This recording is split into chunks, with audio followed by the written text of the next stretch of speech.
What's up, guys and ghouls, and welcome to another episode of Fright Mic. I'm Liz. I'm Sam. And today we're closing out our Feast of Flesh month. We're full. We're full, baby.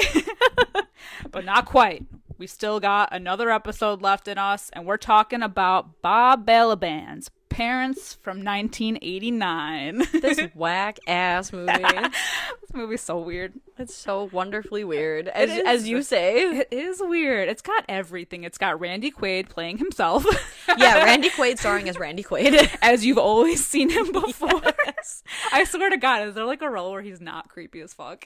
I mean, Cousin Eddie, but he's still whack. He's still a whack job. That's true. He's still crazy. Yeah, I know, he's still crazy. Him in Vegas Vacation. Wayne Newton, you need a bodyguard? I'll die for you. Incredible. Yeah, he's playing himself. So that's fun. And then his wife, Mary Beth Hurt, who's just a joy. And Bob Balaban also directed My Boyfriend's Back, which we've also covered on this podcast. And she was in. it. Yes. So this director's been on this podcast before. Well, not physically, but his movie has. And she has. Has Randy Quaid been on here before? I find that Probably. odd that he would. Yeah. Probably. He's just so damn creepy. Yeah. Even Dennis Quaid gives me the... all of He them. gives me both the heebies and the jeebies. I don't know what it is. It's the crazy eyes, man. Yes, even in The Parent Trap. Yeah. I know. I thought he was going to murder Chessie. Yeah. Poor Jesse. I know. I don't know what it is. He freaks me out, man. And then when we saw him in The Substance, I was like, oh God, this makes so much sense as to why I think he's creepy as fuck. Or that movie Intruder with, it's Megan Good, I think is her name. And then, I forget the guy in it. I only saw that once, but yeah. Yuck. I can't handle that. Mm-mm. I don't want no Dennis Quaid lurking around my house. I don't want any Quaid lurking around my, especially Randy Quaid. But it also makes me think of Get Him to the Greek when that girl's trying to get with Jonah Hill, and she's like, I think you're really sexy because you look like Dennis Quaid, and he's like, Randy Quaid, maybe. Anyway, Parents by Bob Balaban. Yeah, this was my first time seeing this. Oh. Was it yours as well, or had you seen this before? I've seen this before, yeah. Okay. And Luke, this movie's famous in our house only because every time it like pops up on Tubi or like recommended, Luke goes, ugh, that movie, never what again. A hater. I know. So then I just like, when we were doing it for the podcast, I was like, oh no, like what am I in for? Mm-hmm. And the opening credits, I was like, what is this, fucking Problem Child? This is great. Like, I know. Okay, well, we need to talk about how this movie has so much going for it, just like with vibes, because it's a suburban horror. It's a potential cannibal horror. It's a kid POV horror, which I think is underrated. I do too.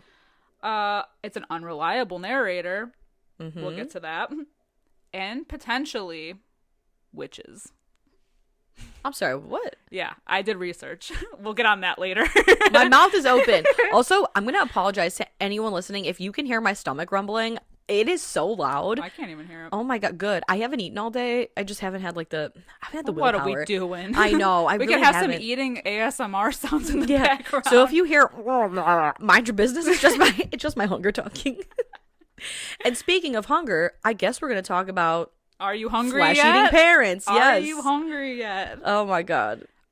Yeah, so this is definitely, so like I said, just going back a little bit, kid POV horror, I think is an underrated subgenre. Because I think I know that Skinamarink was hit or miss for some people, but I think what was cool about it was the feeling that was like invoked in everybody. Like when you were a kid and you had a nightmare and you were like waking up without your parents and you're like freaking out. So like that feeling.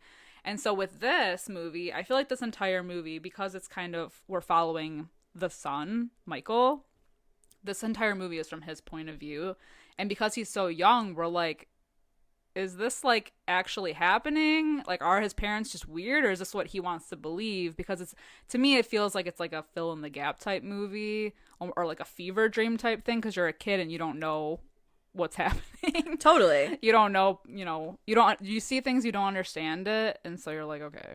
And your brain really fills in the gaps of like what you thought you saw. Yeah. Which kind of like having nightmares when you're a kid. Right. And that lends into the reliable or unreliable narrator thing as well. Is, okay, well, if he doesn't know what he's seeing, then we as the audience don't know what the hell he's seeing. And that's what again, like the same thing with Skinamarink and it being like a kid POV, and you really can't trust what you're seeing because the kid, kids, I still, as a 34-year-old woman, sometimes I'm like, I don't like what I don't like what I'm seeing, but I don't really know what I'm seeing, especially if it's dark. My brain, from rotting on so many horror films, I'm like, well, that thing's gonna kill me. Yeah, like, okay, for sure. I'm gonna run up the stairs fast. That loud noise in the garage isn't like a broom falling. It's somebody breaking in, and what are my exit routes? Like, yeah, so your brain, even, like, I guess we have kid brains, I don't know, or maybe it's just everybody, or just horror fans, whatever, like, we're filling in the blank of like, oh, it's got to be an intruder then, because we don't know for sure. Even like, it still happens to me if I wake up in the middle of the night, and this doesn't happen to me all the time, but like, I'll wake up in the middle of the night, it's dark in the room, I'll usually like get up, have a sip of water or something, get back in bed, and then my brain immediately goes to like, remember that scene in A Tale of Two Sisters where that thing is crawling at the foot of the bed, and I'm just like, God, what am I gonna do? Yes. Why would you sabotage my brain? Then I'm reaching for my headphones and watching YouTube. Yeah.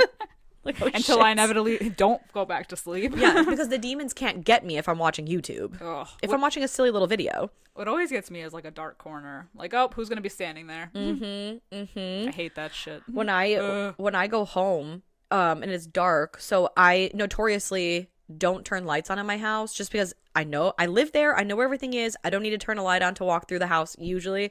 But I enter my home through the garage, which then when I lead into the house, it opens to like my basement or, on like the main floor or what am I trying to say? It opens to the basement on my left. And then you go upstairs. And then I go up the stairs. And a so split level. Thank you. Oh my God. And so when I'm walking through, I'm always like, don't look to the left, don't look to the left, don't look, because God forbid. None of my business. Yes. If there's a creature there, ain't none of my business. Yeah, no. I don't want to know. You don't bother me. I don't bother you. Ugh. You know what I mean? It's like a spider. I hate that. But that's supposed to end. Is that supposed to end at some point? Where like you're a kid and like suddenly it's all good? Like you're not afraid anymore? Because I feel like I'm still afraid. I'm not afraid anymore. I'm not afraid. No, I don't think it ever ends. Or is it just I don't know. Is it just millennials? We have trauma. All the trauma. Probably. I can't imagine that's not a universe. Like my aunt, who's 10 years older, she still talks about sometimes how she'll wake up and she'll be like freaked out. Like after lights out, she'd say sometimes she'd get up in the middle of the night and like see her reflection and be like, oh God, it's Diana. God, no. Yes. Okay, so maybe it's not. Yeah. But still, back to your point. We need more kid POV horror movies. We do. Because when the last film festival that we were at, Overlook Film Fest, we got a dog POV horror, and it was such a good time. Well, I mean, it was until because it was sad at the end. Right, it was until it wasn't. But like it was I guess I should say it was interesting. Yeah. Because we were like seeing a movie from a dog's point of view, and even in this movie, we're like it's almost like sometimes the camera is like at kid level almost, and he's like looking up at them and how freaky they are. Yup. Especially the dad, because you can tell like the dad does not like this kid. Yeah. For whatever reason, but the mom dotes on him so much. I think because the dad, it's like the nature versus nurture of like being what they are, where he just is what he is because that's how he was raised, and like God only knows how long, but like the mom, it just seems like that scene at the end where he's like, your mom got used to it. Yeah. So then I don't know if just because she didn't come from something like that. Maybe.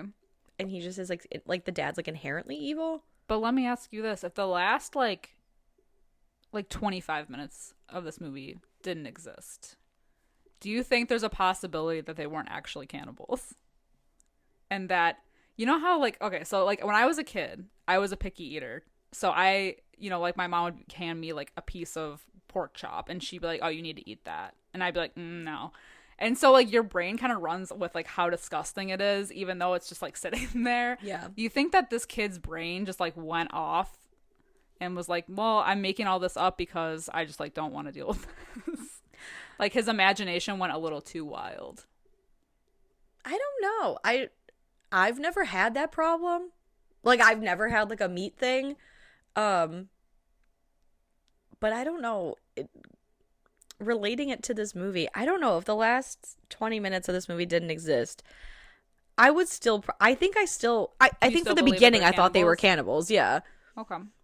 I don't know why, but maybe it's because the movie kept shooting the meat so just like it was so focused on the meat, that I was like, okay, something's going on here. Like maybe he has like a severe aversion, and so in his head it's like an extreme response to this. Yeah, I don't know. Like I can see your point. The only reason I say it is because so like there's a scene where he walks downstairs and he catches his parents like I don't know, they're like fooling around in the middle of the living room, and like he goes to look at them and they got like red all over their faces. So he's like, oh my god, it's blood. Like they're bathing in blood, whatever. But then I'm like, what if it's just like the mom's lipstick? Right. Well, and that's what I had thought too. Like it looks like it's the mom's lipstick. So I think how I viewed it is that he sees them canoodling or whatever the fuck they were doing, fornicating, and like the red really triggered him. But it's slowly like leading to the paranoia. So like, okay, first it's the red all over the both of them, but like, oh, it's just lipstick. And then it's the dreams about falling into blood. And then it's the, thinking that he sees the hand in the sink or whatever. So I feel like his paranoia, like as the movie goes on, his paranoia grows, then it's like more and more graphic things. Yeah. So like, I don't know. But I thought it was lipstick when I first, when I watched this, I was like, oh, well, he probably thought it was whatever. It's weird. It's weird for sure. Yeah, like he's doing the kid thing where he's filling in the blanks of like, oh, like he already thinks that they might be cannibals, but he's trying to like look for like clues, and so he sees that and he's like, they got blood on their faces, like they're eating someone in the living room. I thought, it was like the way I watched it, I thought it was like, oh, that maybe like triggered something, and then he started to like really look into it and become more paranoid, and then you're seeing more things. Yeah. But I can also see watching it the way that you watched, like I can see what you're talking about. Well, it's kind of like when you do the whole what is it, like the gummy worms in the cake or whatever. You know how you like that dessert that kids have? Oh, the dirt cup thing. Like the dirt cup thing. Like maybe his mind went off and he's like, oh, look, that meat looks like worms, or that looks like a finger. I don't know. Oh, that's true. It's like a thing. Maybe because I've seen this movie multiple times. So like this time looking at it critically, I'm like, well, maybe there's more to this than just like, oh, my parents are cannibals. Yeah, no, that I think probably had I not just been watching this for the first time, it's an interesting movie that I would like to watch again. I'll say that. Yeah. Because then you probably like look into it more, see more things. Watch me be completely wrong.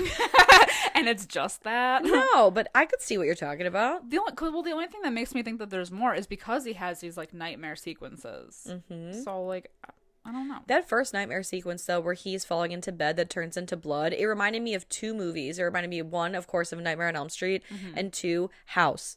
Hell yeah. Love House. I know. I was like, ooh, this is very like Nightmare on Elm Street meets House, with the blood and then the river of blood and the bed, and it was great. But even then, he didn't want to like walk up to his bed because monsters. Yeah, of course. So he jumped. He's already got the paranoia, the kid paranoia. It feels like a Goosebumps kind of situation. It does. It does. Goosebumps, but graphic with cannibals and Randy Quaid. Yeah. Oh my god. And what's with what the fuck's with that friend that he makes? Sheila? It's Randy Quaid's boss's daughter, right? See, I think there's another layer to her too. Okay. Yeah, because let's like, talk about witches for a second. She's almost a little. I was gonna wait till the end. Okay.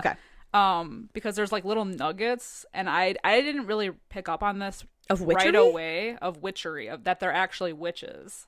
There's little nuggets that are dropped in the movie, and I didn't know about this until I was like doing a little bit more research on this, and there's like a whole other thing, and I'm like, that makes a lot of sense.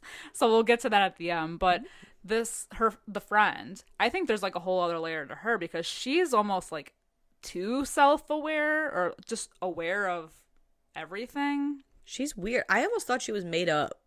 Maybe. I thought she was like a total figment of his imagination at first until his dad came and found him in the freezer. Because, I mean, at first, I mean, granted, she's in school too, so, like, what do I know? But when she's like, yeah, I'm from the moon, and, like, I want to... What did she say? She's going to cut his hands off at one point? I just was like, what the fuck is going on with this girl? Yeah.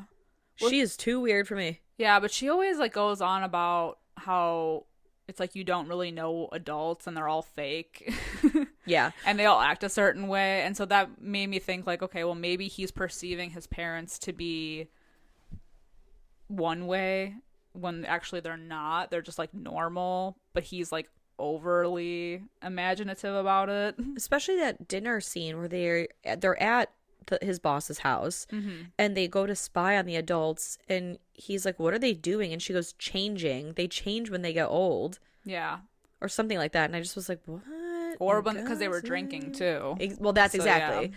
So, like, oh, change. Like, they think something's, like, happening to them, and they're just drunk. But when you're seeing it from their perspective, it's like, why are they being so weird? Yeah. I don't know. I just, to me, there's, like, definitely something extra here than just what we're given. Okay. Even though, like, the premise of this movie is a pretty simple thing. Like, I think that's the one thing about this movie that is kind of, like, not great, is that it doesn't really go anywhere at the end of the day. Like, I mean, it's just, like, a simple story of, I think my parents are cannibals, and, like, let's find out. Right. It's that classic, like, summer of '84 type, like, I think something is weird, let's investigate. Yeah, but then it just ends. Like, so... That's another good kid POV movie, too. It is. That's why that movie's so great. It really, like, Summer of '84 is and they're funny fantastic. Kids. Yeah. Like, they're not annoying horror kids. And they're, like, so believable as, like, a unit of friends, too. Like, I know we did that whole episode on it. We talked about it. But it's just, it's such a good, it's a solid movie. Honestly, I love a suburban horror movie because I just think there's, like, nothing more terrifying than the suburbs. Of course. Because everyone's fucking weird. But this has the 50s vibes, like, the Pleasantville. I love that. Oh, that makes it even more weird because then everyone is, like, overacting with how, like, oh.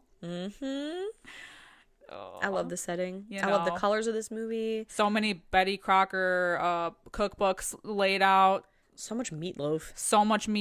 What was with all the meatloaf back then? God. Yeah. And, like, everything had Jell-O in it. Everything had Jell-O. And marshmallows. Yeah, the Chex Mix on the marshmallows. Yeah. Oh my God. What the fuck was with that? I kept getting distracted, like, every dinner scene with how much food was on the table when I'm sitting here eating, like, a bowl of noodles every night. No, for real. Me and my ramen. Yeah, like, I'm like, man, people used to actually have dinner. Yeah, now, I mean, it's funny. Luke and I don't eat together at all. Yeah. But back then it was like the family gathers round for dinner. When it was 8 to 5, dinner was at 6, and we had, like, a full smorgasbord. I always kind of liked that. I had a friend growing up, used to work with her, but I'd go to her house, like, all the time, and I always got, like, such a kick out of it because her mom, she'd make, like, a meat and cheese platter. And then she'd set out, like, the place settings, and then she'd call us for dinner, and she'd be like, all right, girls, wash your hands, and then we'd sit at the table and have, like, a proper, like, I don't know why I got such a kick out of it. I was like, I want to do this when I'm older. Like, it felt and so, like, yeah, it just felt so, like, cool. I don't know. Yeah. So that was the only time I really got, like, a taste of it, you know? I know, because I feel like at this point, like, when we were kids, it was like everyone was eating in front of a TV. Yeah, no, we did have a small TV in our dining room, and we'd watch The Simpsons, Seinfeld's, sometimes Talk Soup, Arrested TV. Development. Yeah. All peak TV. Didn't know how well we had it. I know. Yeah, but it was just very distracting. Every dinner scene, I'm like, there's so much food for 3 people. Oh my God. Yeah. Especially when she would bring out meat platters, like giant meat platters. And honestly, like, all of it looked disgusting. Yeah, well, and no wonder, like, he wouldn't eat it. Yeah. Michael wouldn't eat any of it, and I wouldn't either. Yeah, no. It's like too much meat is gross. Like, when you really look at meat. Yeah. Foul. Yeah. When you really especially the meat in this movie. Yeah. I don't know. Because we get so many shots of it. Ugh. and like slicing it, and it's some of it's raw, some of it's cooking, so it's in the process of being like like when he slices open whatever he's making on the stove, and he's like, "Are you watching me, Michael? You should be." Like, and he cuts that thing open, it's still raw inside, like the blood squirts out. Yes. The mom who's just like mixing it with their hand.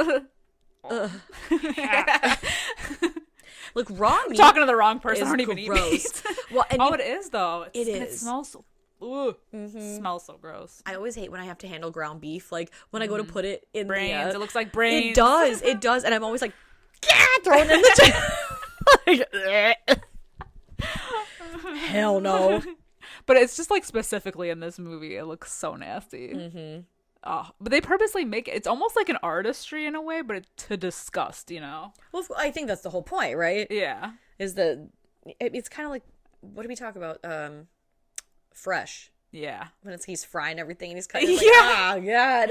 Like, yeah, that's definitely someone's, like, I don't know, torso. Yeah, like, you're really driving the point home that this shit is people. That's someone's leg, but Yeah. we're gonna puree it. You know? Hey, you know what? All I'm saying is, I wouldn't, I don't know. Like, I know I said I'd probably try human meat at some point, but then, like, when you watch it being prepared, it's like, oh, I don't. Yeah. No, I don't know. Oh, you know what? No. But yeah, just like going back to the vibes, like I think what's so good about not only just like suburban horror, but it's like the 50s aesthetic is there's that like juxtaposition between like, oh, everything is pastel and like pristine and everything, cut with the like violence of them killing people and eating them. It's what Blue Velvet's about. Yeah, I think it's perfect. It's exactly like Blue Velvet. For some reason that brings me joy. Yes. No, because it is. It's not only is it like the 50s where like, no, on paper everything's good, like everyone's having a great perfect. time. You got the white picket fence, the typical, the Modern Family, whatever. But behind closed doors, it's bad. And it's also the reason suburban horror works so well is that like in the city, you almost expect the violence and the, you know, gangs and guns and not, you know, whatever. But in suburbia, everything's a little more open. Everything. Well, isn't everything just like so airy and light? But no, like. But it's more private. It's like you don't know who your neighbors are. Correct. You have this facade, and people are always trying to keep up with it. But there's always like that one house on the block where we're like, what the hell's going on there? Yeah. No. What's the deal with them? What's going on over there? Yeah. Like everybody looks all fine and dandy. And everybody, like everyone fancies themselves like a neighborhood detective too, because you do like. You kind of get used to the goings on in the area, and it's weird because I always get that thing where I feel like, so I move through my own life as though I'm like a specter. I can see everyone, but I feel like no one can see me, and it always throws me off then when someone's like, oh, you're in here a lot, or oh, I've seen you quite, you know, whatever. Wait, why? How do you know you me? Notice me? Yeah, but it's the same way as like the neighbors. Like my husband and I always talk about, we live in a townhome, and we have an alley between our townhome and the townhome behind us. So there's the 10 garages, right? And I always am like, you know, I never see anyone backing out of that driveway. I know this person's always constantly out here smoking. This person, you know, has 5 kids because they're always doing whatever. This person gets a town car because I'm leaving for work at the same time. But it's like, you are so busy looking at everyone else that you don't realize like people are looking at you too. Yeah. But like you do, like you kind of get used to people's schedules, and then you think like, I hope no one gets used to mine, because then like, oh, what if they take advantage of that? Yeah. Like, they know that I leave for work at 8:05 every day, so, like, at 8:10, what if they break into my house? You know what I mean? Like, yeah. Well, then there's that opposite thing where, and I think everybody realizes this. Like, one person in the world said this, and now everybody's like, wait, yeah, what the fuck? It was that thing about you never see your neighbors bringing groceries. No, I have. Oh my god, whoever was the person that started that, everyone was like, wait a minute, everybody else is like a glitch in the Matrix. Yes. That's the funny part though, is I think because we back up to like in our alley, we share like it's 10 garages total. There was an old lady that was across the way from us, and I constantly see her, the comings and goings with her bags. But a lot of people were like, wait a minute, I haven't. It's like, did you not notice it, or is it just that like... See, I've never seen any of my neighbors take their garbage cans out, but I have seen the garbage cans out, so I'm like, what? Yeah, when are you doing that? Yeah, what's the deal with that? Because I always feel like when I do it, it's like so loud. Yes, yeah.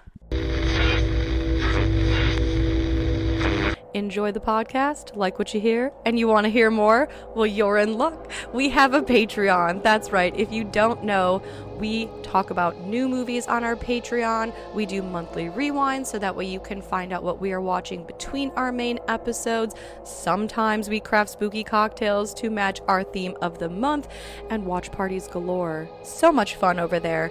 Head over to patreon.com/Fright Mic podcast to check that out. Again, if you want to hang out with us a little bit more, then support us over on patreon.com/Fright Mic podcast. And we'll love you forever. Okay, bye.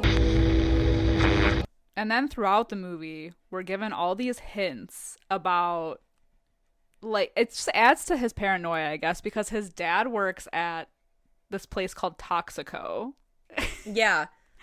And it feels very like Traumaville. Yeah, like... they deal with like chemicals, and they do testing on human bodies. So already he's like, well, my dad works with bodies and goes to the morgue, so he must be loading them up in the trunk and bringing them home to eat.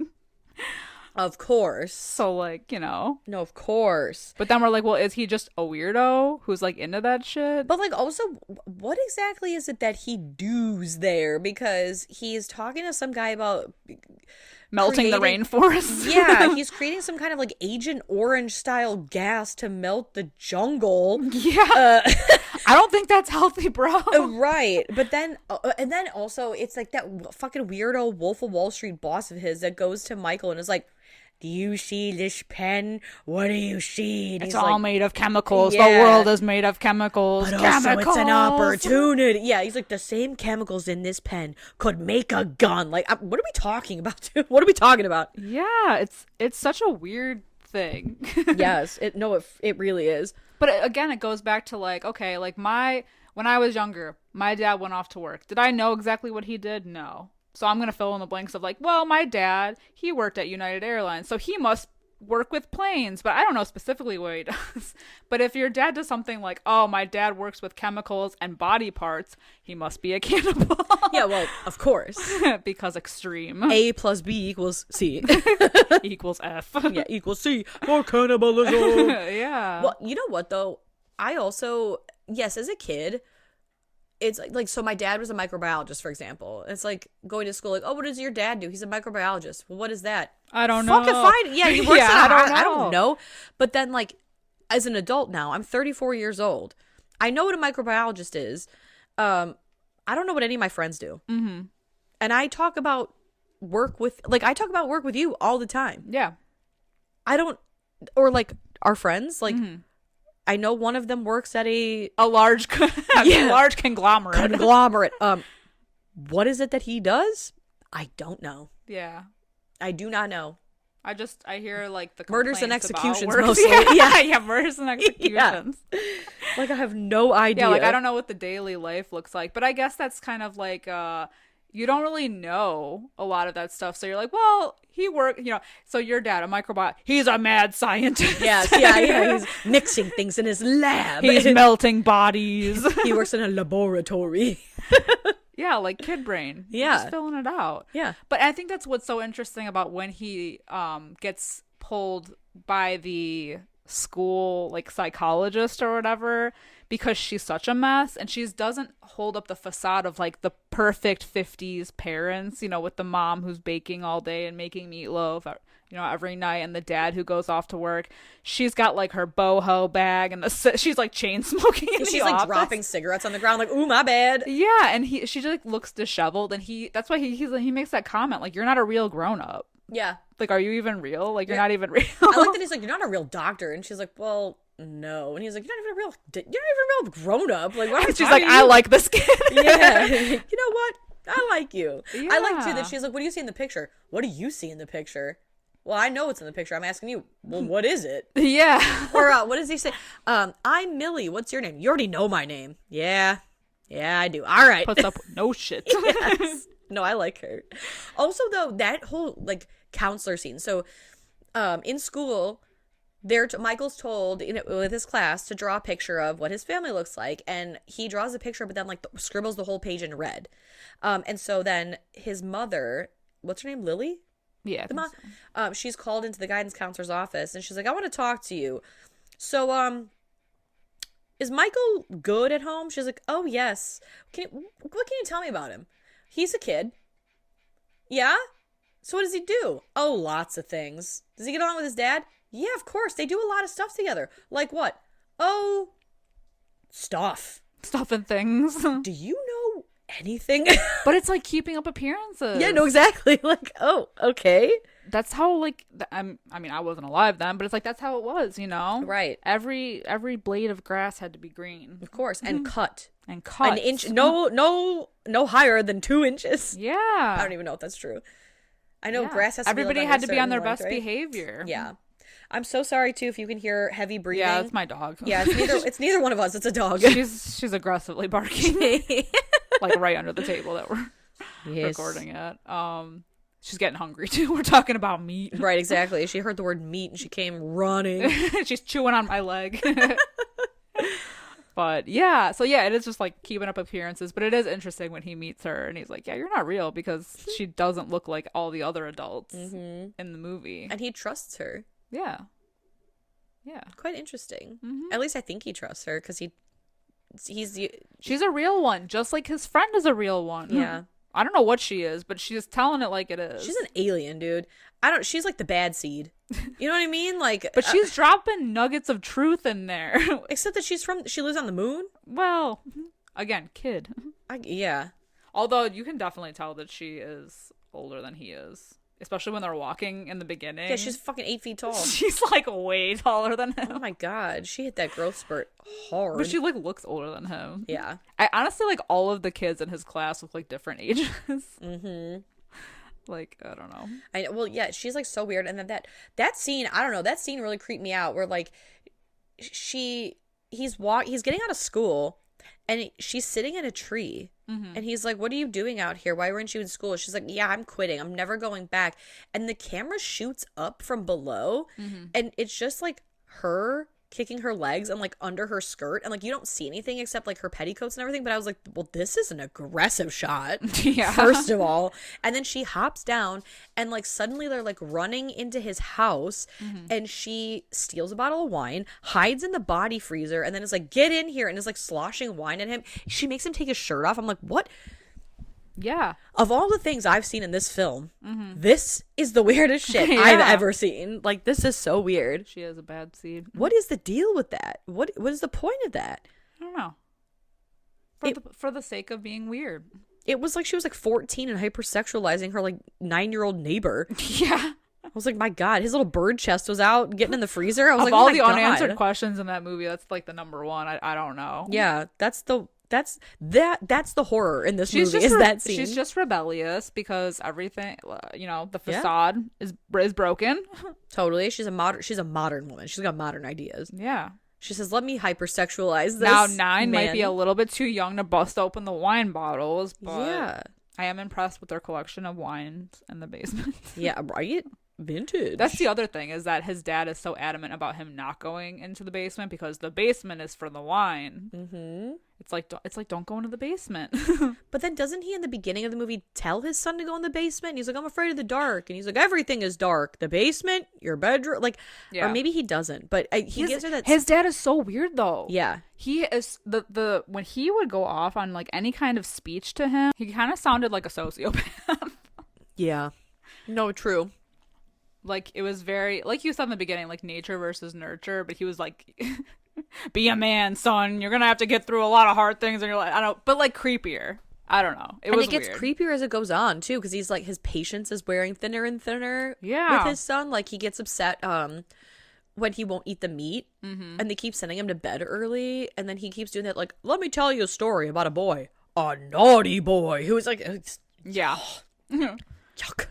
Or like that who grew up to be like a spoiled beast of a man because he wouldn't eat his dinner. When he tells his son that do you know what happened, like that scene at the end with the scissors when he he goes to spy on it, basically that weird as fuck Sheila girl that he's friends with, she says, well, how do you know what your dad is doing at work? Like, how do you know he's actually at work? Like, what do you, like, do you follow him? Like, how do you know that, like, what he's telling you is true? Which prompts Michael to follow him to his work, where he basically, like, trails him into the morgue and hides under a body where the dad is cutting into him. And again, this is one of those scenes where I know exactly what you mean about, like, perspective.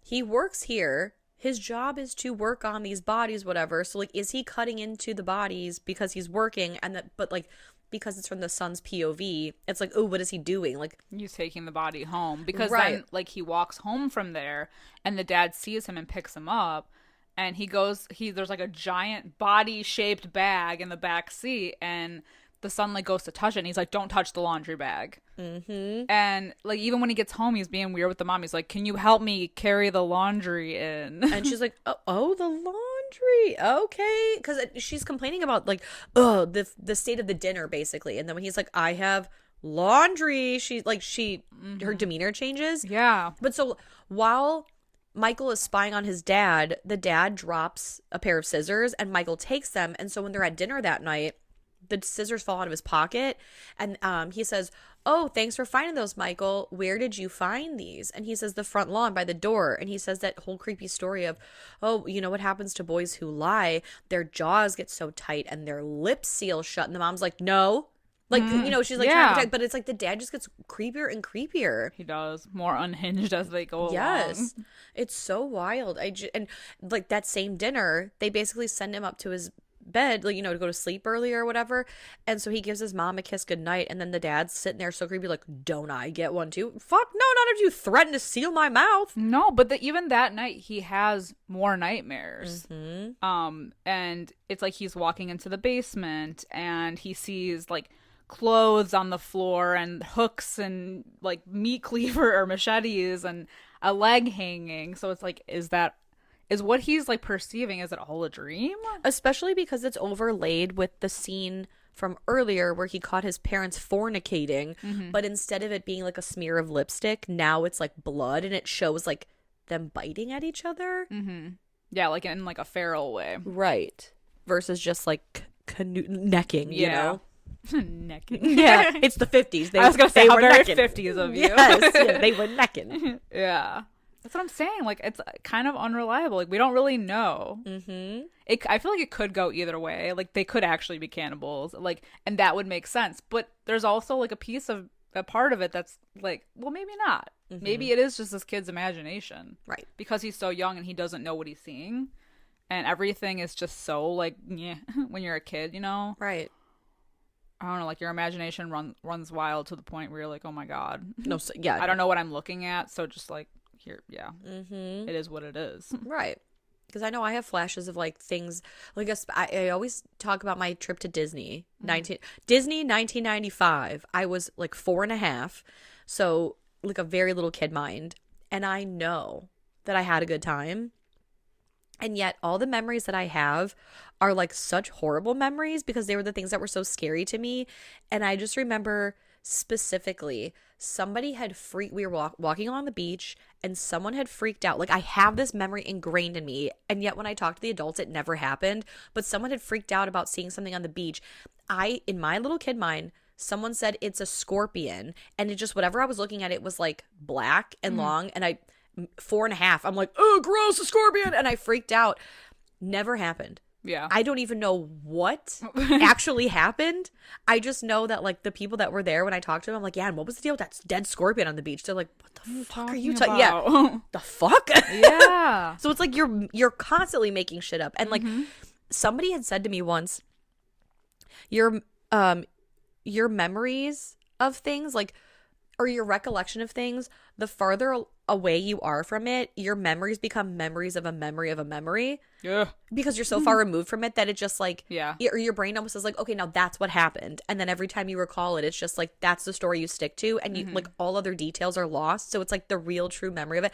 That freaked my brain out when I heard that. I was like, what? Well, and I just heard something, I can't remember if it was from a movie or like a book recently. And I don't remember the exact phrasing because whatever it was like really blew my mind. But it was kind of like, eventually like memories just become stories, right?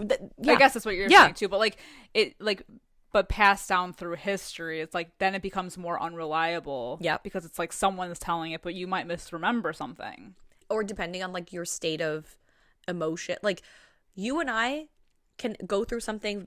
You and I do something together. Mm-hmm. We could have two totally different stories about it based on like where I was mentally and how it affected me versus how it affected you. You know what I mean? Or how like, you perceive something versus how I perceive something. Exactly. And if we're putting this in textbooks, absolutely. Like, is it all actually? I don't know. It blew my mind. I was like, oh my god. Well, that's like I have an example of that. So I was leaving a Costco, which already has my blood boiling. Okay. Oh, yeah. I feel that. But so I was basically trying to make a right-hand turn onto a busy street. Mm-hmm. So you know how a lot of, I don't know if this is like across the US, but like in our area, if the intersection, if there's like the left green arrows to turn, right? Mm-hmm. Sometimes at the intersections, because it's the two left turn arrows are green, then we get like a right green turn arrow to turn since there's no collision. Right. Okay. So I'm facing north, trying to go east on a street. The north-south roads have the green turn arrow, so now I have the green turn arrow to take my right. As I'm coming up to the intersection, I hope this is all making sense. Mm-hmm. Someone who's trying to go left makes a U-turn and basically almost hits me. Yeah. And then is honking their horn at me and then is giving me the finger as if I did something wrong. Mm-hmm. And I was like, you're not supposed to I'm sorry. Yeah. I have the green arrow, which means you're making an illegal U-turn. Yeah. But I was like, hey, you know what? Maybe it's not an illegal U-turn. Maybe they just fucked this whole thing up and don't really, but I have the green arrow. But then I was thinking to myself, I'm like, well, is it because that I'm driving? I'm like, no, you're wrong. But so I went home and I was laying out the facts, trying to be like, okay, my emotions removed. Yeah, am I the asshole? The whole afternoon you put charts up. yes. But it's like I've tried to start presenting things in as much of a neutral stance as I can. Yeah, but that's not always the case. And you don't experience life from a neutral standpoint. You know I what always mean? think that you're not supposed to do a U-turn unless there's a sign that says you can do a U-turn. Right. And I don't know why they'd have a U-turn sign if they have a green arrow signaling that it's okay, it's legal for you to make the right. You know, like I have a green arrow, so I'm going to take the turn. Right. You know what I mean? Yeah. So I think they made an illegal U-turn. Probably. But whatever. It's all good. Costco fucking... Don't go to Costco. That Costco parking lot by us specifically, my God. I know. It's every man for himself. It's survival. I feel like every time I go there, it's like there's like a zombie apocalypse. Yes. Because it's just chaos. I turn into Dennis Reynolds every time I go Oh to my Costco. God, I know. Yes. You're idiots! Literally. Yes. Head out the window. Exactly. I can't handle it. Seize the cat. You bitch. You fat bitch. Me turning into the parking lot. And then it gets me every time. He's like, oh. Yeah, exactly. Because I felt it's like there's no words anymore. Yeah. You've hit that peak anger where you're like, oh God. Oh God damn pure and adulterated rage. The crashing of 1,000 waves. Yes. Like me. Every time. I don't think I've ever gone to Costco and been like, well, that was pleasant. No. Unless you go like an hour before close. Half an hour, maybe. Yeah. Oh. Literally never. Yeah. It's rough out there. Yeah. Love Costco though. But right. Goddamn. Anyway, back to the memory of the memory. Yeah. Exactly. Yeah. The memory of a memory, the story thing really freaks me out. Mm-hmm. But just to like, I mean, okay. So here's the other thing. So Michael tells the school psychologist that he thinks that his parents are like up to something. There's something going on in his basement. So the psychologist brings him home and goes into the house, into like the basement. And first she doesn't really see anything wrong. She sees like there's a rat in the like basement. Oh my God, what's it called? Like the fire exit like a thing. Vent or something. Yeah. And so she's trying to get it out, and then all of a sudden like a body falls out. But she doesn't. It's like the way that she acts isn't normal. She just screams. She screams, but then like everything that happens after that is like strange. It's almost like she's like almost like aloof to everything. Like, because she runs upstairs because she's trying to get to Michael. Yeah. And then when she's in the pantry, there's someone stabbing her through it, and she's not, like, reacting. I thought she did. No, she wasn't, like, screaming or anything. She just, like, she even cut her hand on it, and she didn't say anything. She made no noise. Is she trying to pretend like she's not in there? Like, you know what I mean? Like, I thought it was like a... I don't want to give away my position. But now that you say that, yeah, I guess it is. Like, she peculiar. tries to grab the knife and doesn't make any noise. Yeah. It's just, like, it's, like, such a quiet scene for, like, what's happening. You're right. I don't know. It's very weird. No, it's true, but... So it's almost like, did that actually happen? I don't know. Huh. Is it that? Yeah, I feel like I gotta watch this. It's kind of. I feel like this is kind of like turning into The Shining, where it's like watch it from this perspective, and it's like this. But if you watch it thinking this, like I kind of like that.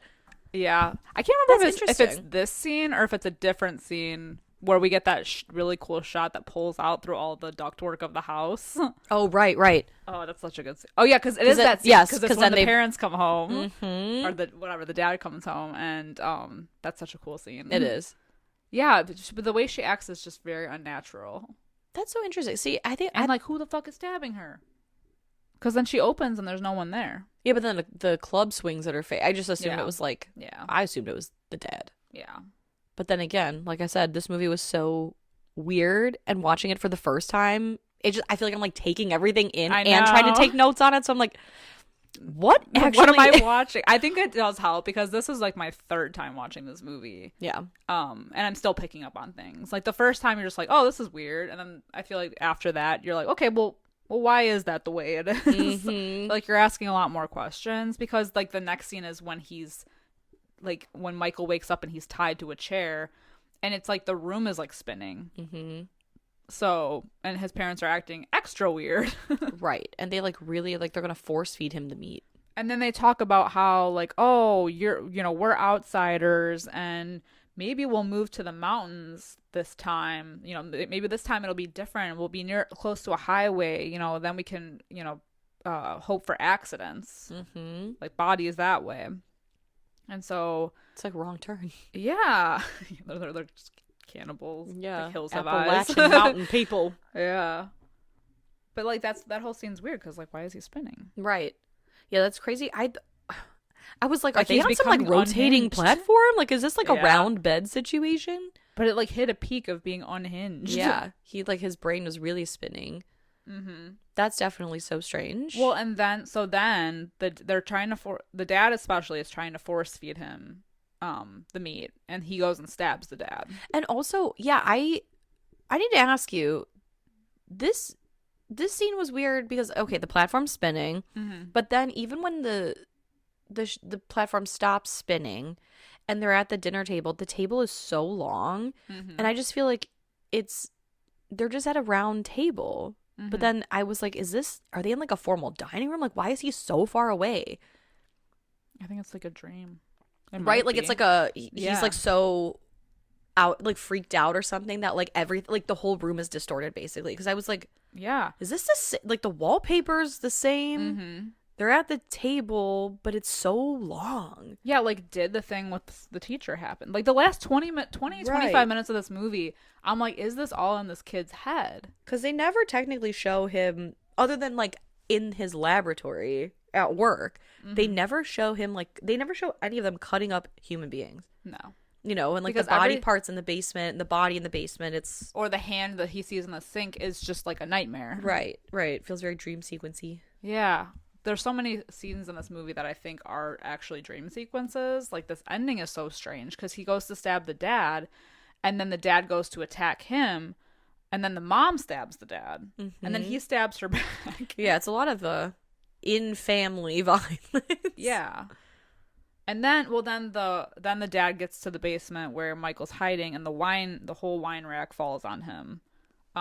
Which then there's like an explosion that happens. Yeah, because doesn't he pull on the pipeline or something? He pulls on the thing and everything explodes. It's kind of funny because he was talking about making that like Agent Orange style gas, and here he is done exploded by the gas. Karma.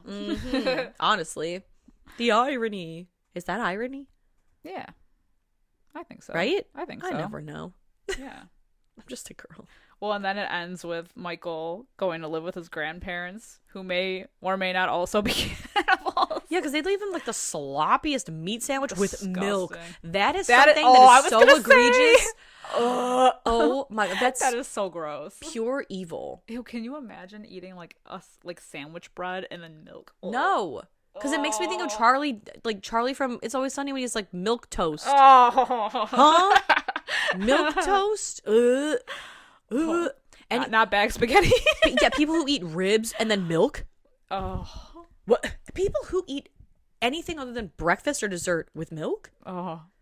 What's the story there? Oh. A chicken, like a rotisserie chicken and milk? Oh, that's so nasty. That's so 50s. Yes, that's what I'm saying. Milk Like, with everything. Oh, can you Meatloaf imagine? and Yeah, I was milk. gonna say meatloaf and milk. Oh, my God. my God. Yeah. I can't. Like, oh man. I had a friend growing up. We were not friends for very long. And like, so at our house growing up, we had juice, we had water, we were occasionally allowed a Coca-Cola, a glass of Coca-Cola, you know? That's normal. Normal shit. Going to a friend's house, tomato soup with rice and milk. I said, whoa. Milk. Whoa. That's two aggressive liquids Yes. that are opposites. I said, whoa, what's going on? I don't like that. I said, please, because I was spending the night at this girl's house. I said, oh, I think I'm Yeah, I'm definitely- sick. I definitely would be sick. Send me but home. I wouldn't be drinking that. Tomato soup with rice and milk for dinner? I don't like that. Together? Yeah, I don't no. like that. No, I did not like that. But of course, because I was in 4th grade and I was trying to be polite, I ate it. Horrible. Gross. That scars me to this day. Scars me to I'm not the same. I left that house not the same. Oh, It's disgusting. it is gross. Yeah, that's the most disturbing part of the movie, honestly. Yeah. No, I can't. I love that it ends with Purple People Eater, though. I know. Oh my god! And they played Chantilly Lace by was it the Big Bopper, right? Yeah. Chantilly Lace had a pretty face, ponytail hanging down. I love it. It's so good. Yeah, Big Purple or Flying Purple People Eater, Oh, it's so cute. and the classic like fucking the Brady credits. Bunch Yeah, like credits. he's walking out like, oh hey, it's me, the Boy dad. and howdy. Yeah, exactly. Oh god. Ugh. Yeah, no, it's good. A fun film. Witches. Let's talk about it. All right. I've been dying. Now, I did not even put this together in my brain, but I deep dived this movie for this thing. So, there are some people for this thing, the podcast. for this thing, whatever we're doing here. So there's people that say that the family are actually witches because, and they might be cannibals too, but the witch thing specifically because of little nuggets that they say throughout this movie, little like side comments that are like, okay, for example, bullet point number 1. Let me bring up my PowerPoint presentation.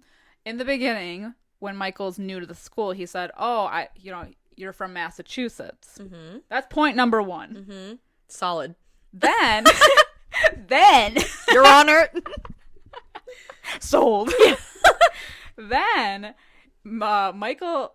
So, along with the dad saying some weird shit, Michael also kind of says random weird things throughout the movie, and one of them is that he talks about black magic and how if you like skin a cat, it I was turns gonna say, is invisible this or a cat something. thing? Yeah. Something. It's like really weird. It's like when the teacher's trying to talk to him about himself or like teach the class something new. Allow whatever. myself to introduce myself. Exactly. Yeah, no, I didn't even write that in my notes because I was like, what kind of fuck ass shit is this? Yeah. And then they go on to say that Toxico is modern alchemy. Oh my god. Oh my god. And then at one point, I can't remember which scene it is, but the dad mentions like something about, oh, the neighbors would burn us alive for this kind of lifestyle. Yes. So he makes that comment. And then the last thing is another thing that Michael says, where he's talking about people being hanged and burned. Okay. Huh. Or burned forever. Didn't It's these little side comments about it. I'm trying to think back to like some other weird quotes that like I didn't write down but at the time struck me as weird, and I'm thinking specifically about the dinner scene where they go to his boss's house. Yeah. And she's drinking the Long Island iced tea. Mm-hmm. I don't know, because like I said, I've only seen this the one time, so maybe I'm making this up. But she says something about like, something like, doesn't she say something like, oh, like you've bewitched me or something with like this tea or whatever? She's like, oh, the tea's from Long Island. She says something like, she does, and she's like, it's making me giddy. Yeah, because then they like start laughing uncontrollably, right? And it's really bizarre. Yeah, but I don't know. That could be something. Yeah, I don't know if this is like a thing, but I did some research and people were talking about this. It's a good theory. Because of just it would make sense for all the random things that Michael says throughout the movie, like that random, I see people being hanged and burned forever, and oh, black cat, if you do this to a cat and whatever, they'll turn invisible. Yeah. No, I mean, I don't remember what he says, like something about if you put a cat in the oven or something. Yeah, I don't know. Like I said, I saw it and I just thought, it was so weird. Okay, yeah. Alrighty then. Yeah. Well, because sometimes like weird shit will happen in a movie like that, and I'll think like, oh, I should write this down. But then I'm writing so many quotes down that I'm like, well, I'll write it down if it pertains to something in the next 5 to 10 minutes. And then you'll forget. No, but then like 5 to 10 minutes go by and I'm like, okay, so whatever that was weird, and I'm not writing that down. Yeah. That was strange. I know it is strange because there are like these moments in this movie where you're like, okay, and then you move on and you're like, okay, I guess that was just weird for the sake of being weird. Because you could say that about this movie, that it is weird for the sake of being weird, or you could like really look into it and be like, well, maybe, and then you have a million theories. So it is one of those movies that has that range. I think because it's so weird, it's like fun to hypothesize all these things. But I know I like that. I think the next time I watch this movie, I'll obviously have A, seen it before, so know how it ends, but B, like have all these things in the back of my mind. So like now I can kind of watch it with fresher eyes and see things from different perspectives, and I like that. Yeah, that's a kooky good time. I don't think we didn't even do the score in the beginning. Oh no, we did not. 6.1 out of 10 on IMDb. 64% on Rotten Tomatoes as well. Sweet. Yeah, that's why I got kind of confused when I went to sit down to watch this, just because of the way that Luke detests this movie. Is it because he thinks it's too weird? I don't even know. Like, I think it is because it's too weird for him. But like, he also doesn't like I showed him Mulholland Drive, not a fan. He doesn't like Midsummer, not into it. So he's like a slasher boy. He's a slash. Yeah, he's not like a really mind bendy kind of movie, which makes me laugh because the other day he was like, "Hey, have you ever seen that movie Memento? Because I've never seen it and I really like to watch it." I said, "Oh, you're gonna hate that." I've seen it and you're gonna hate it. I've actually never seen Memento, and I've always wanted to, but I feel like I had to be in the right mindset because I've heard that it's like, to this day, people can't figure it out. It was like a regular watch in our house. Like, for some reason, there was a period of time in my life when I was too young to be watching these movies. But like Memento and Vanilla Sky. Another one I haven't seen. But I heard that it's nuts. People shit on Vanilla Sky. And granted, I haven't watched it in a good 10 years. I loved Vanilla Sky. I think I shouldn't say I think, because I could change my mind. Stay alive still. Fresh in my mind. Yeah, I'm like, this was the greatest. Watching it again, this was horrible of your brain. So I will say I thought that Vanilla Sky was a good movie. But Memento was also very good. And I think like the first time I watched it, I was young. Like I certainly didn't fully grasp what was going on. We should double feature that bad boy. We should, yeah. Both of them. It'll take me back to a time in my life where Janet Jackson topped the charts with Doesn't Really Matter and had a robot dog. I played American Girl dolls. Everything was great. We were happy once. Yeah. We were in the Y2K era. Just the end of the world. Yeah. Oh my God. But yeah, Memento is a great movie. I feel like if I watched those back to back, my brain would just explode. Yeah. That's why you could just put it on. Just jam it all in one night. Yeah. Yeah. Yeah. Just cram it all in one evening. Let your brain Smoke explode the and devil's start over lettuce. the next day. Yeah. And throw on Vanilla Sky. Yeah. Maybe I'll find answers that people were looking for. Right. For all these years. Watch me put on Vanilla Sky now and be like, oh God, oh no.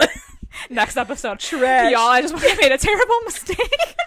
I just want to apologize. Let me begin my 3-part apology by saying that I should really do some more research next time. Oh my God, that's incredible. Honestly, I love mind-bending movies. I love really like digging into something. I do too. Makes it a good time. Yeah. I agree. Especially kooky shit like this. Especially stuff like this, or movies that you can like spend hours like theorizing about. Like again, The Shining was one of the funnest movies to talk about. Oh hell yeah! Because it's just like everyone has a theory. Everyone could be right about certain. You know what I mean? And like, no one even knows, and we never will. And we never will. And the same thing with Mulholland Drive. Yeah, honestly, anything David Lynch does, people still don't know, and he's like the only person that knows. Yeah. And unfortunately, I don't want to talk about it. I don't want to talk about it.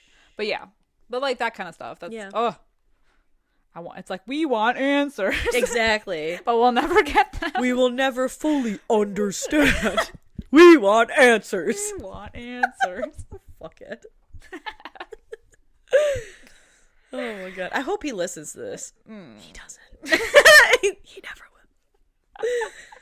Man. All right. So what's your score for this fine family film? I'm gonna give Parents. Oh, this is hard. I think I'll give it a 4 out of 5. I think it's fun.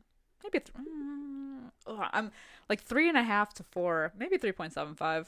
Okay. Out of 5 for me. I think I'm gonna give it a 2.75 out of 5. 2.75 after all we've been through. I know. Well, this is my first viewing. That's true. You must understand. That's true. It'll go up. Yes. Like I liked it. I think it's better than and I hate saying mid, but like it's better than mid. Mm-hmm. But for me, I think probably if I watch it again, yeah, it'll probably bump up. I could see it bumping up. But for now, I feel comfortable in my soul of souls. 2.75 out of 5. Yeah. Because I liked it. Yeah. I liked it better than just like. I guess 3.75 is not much more.